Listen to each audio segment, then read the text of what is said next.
Barakatah Yahweh, Barakatah Yahushua, Barakatah Yahweh, Barakatah Yahushua, Ba'ashem, Rakakwadash. Double honor to the apostles, the elders.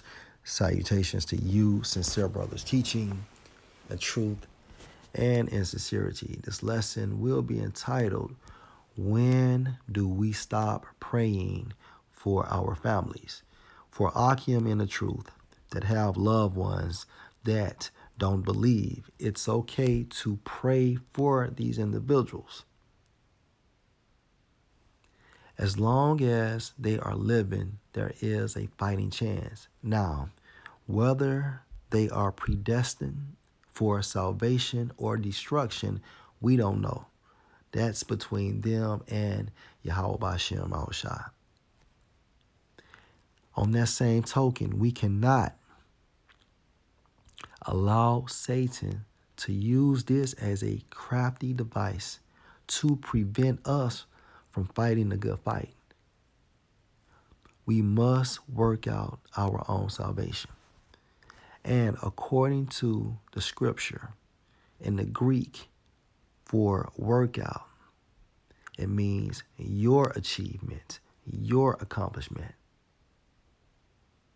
And also referring to Holy Scripture, Yahushua stated that for everything we lost, we will receive 100-fold in the kingdom of heaven. We must believe this. Lord will, you are edified. 2 Samuel 12:1. And the Lord Yahweh sent Nathan unto David, and he came unto him and said unto him, There were two men in one city, the one rich and the other poor. The rich man had exceeding many flocks and herds, but the poor man had nothing, save one little ewe lamb, which he had bought and nourished up, and it grew up together with him and with his children. It did eat of his own meat and drank of his own cup, and lay in his bosom, and was unto him as a daughter. And there came a traveler unto the rich man, and he spared to take of his own flock and of his own herd, to dress for the wayfaring man that was come unto him, but took the poor man's lamb and dressed it for the man that was come to him. And David's anger was greatly kindled against the man.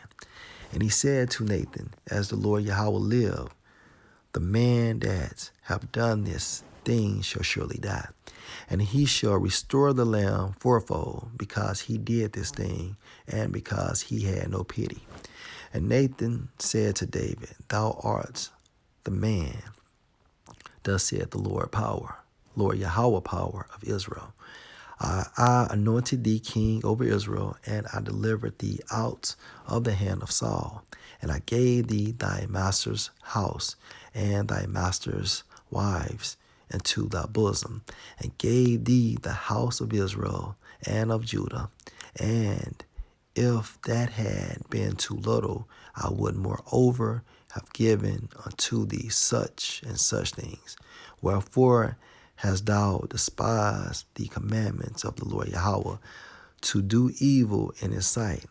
Thou hast killed Uriah the Hittite with the sword, and hast taken his wife to be thy wife, and hast slain him with the sword of the children of Ammon.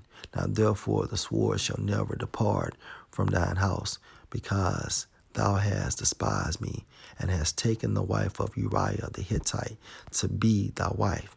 Thus saith the Lord Yahweh, Behold, I will raise up evil against thee out of thine own house, and I will take thy wives before thine eyes, and give them unto thy neighbor, and he shall lie with thy wives in the sights of this sun. For thou did it secretly, but I will do this thing before all Israel and before the sun. And David said unto Nathan, I have sinned against the Lord Yahweh. And Nathan said unto David, The Lord Yahweh also have put away thy sin. Thou shalt not die. Howbeit, because by this deed thou hast given great occasion to the enemies of the Lord Yahweh to blaspheme, the child also that is born unto thee shall surely die. And Nathan departed unto his house, and the Lord Yahweh struck the child that Uriah's wife bare unto him, and it was very sick. David therefore besought the Most High for the child, and David fasted and went in and lay all day upon the earth. And the elders of his house arose and went to him to raise him up from the earth, but he would not, neither did he eat bread with them.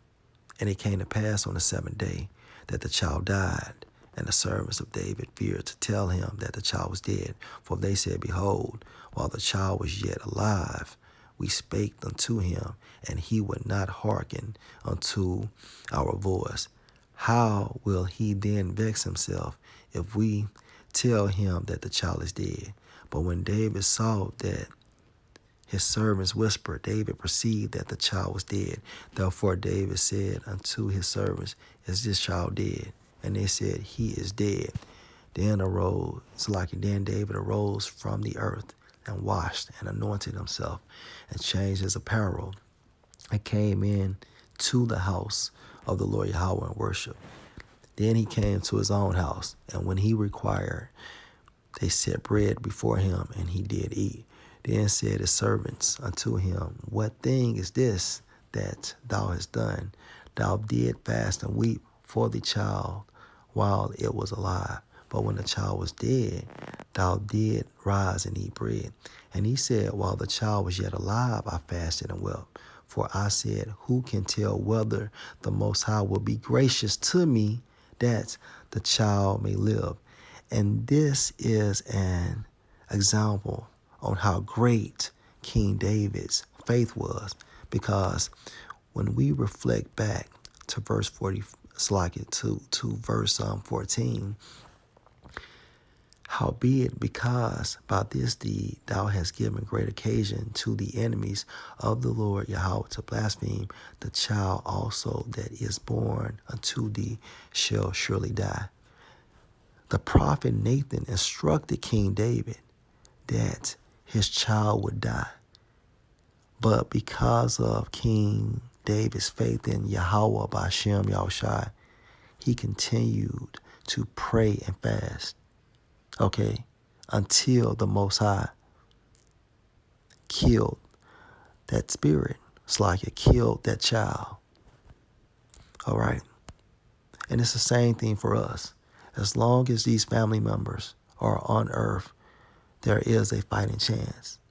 Now, whether they are predestined for salvation or destruction, we don't know. That's between them and the Most High. But our main focus always must be on our salvation. And like I said before, it's still a win, because for everything you lose on this side, in the kingdom of heaven, we will receive 100-fold. Remain spiritual. Disconnect from your emotions. You can still pray for these individuals and not be emotional. Okay. Verse 23. Now this is a major key point. But now he is dead. Wherefore should I fast? Can I bring him back again? I shall go to him, but he shall not return to me. And that's the point. Because once his child had died, there's no reason to continue to pray for this spirit. Okay? And King David understood this. He understood this. He was being spiritual. That spirit is good. All right? And it's the same perspective for us. Pray for these individuals, but keep it moving, all right? A couple more scriptures. Matthew 19:27. Then answered Peter and said unto him, Behold, we have forsaken all and followed thee. What shall we have therefore? And Yahushua said unto them, Verily I say unto you, that ye which shall follow me in the regeneration when the Son of Man shall sit in the throne of his glory, ye also shall sit upon 12 thrones, judging the 12 tribes of Israel. All right. And everyone that have forsaken houses or brethren or sisters or father or mother or wife or children or lands for my name's sake shall receive 100-fold and shall inherit everlasting life. Okay. This is the reward for the first fruits of the nation of Israel. All right. Last scripture, Romans 15:4. For whatsoever things were written aforetime were written for our learning, that we through patience and comfort of the scriptures might have hope. All right. So Lord will, this was edifying. Shalom.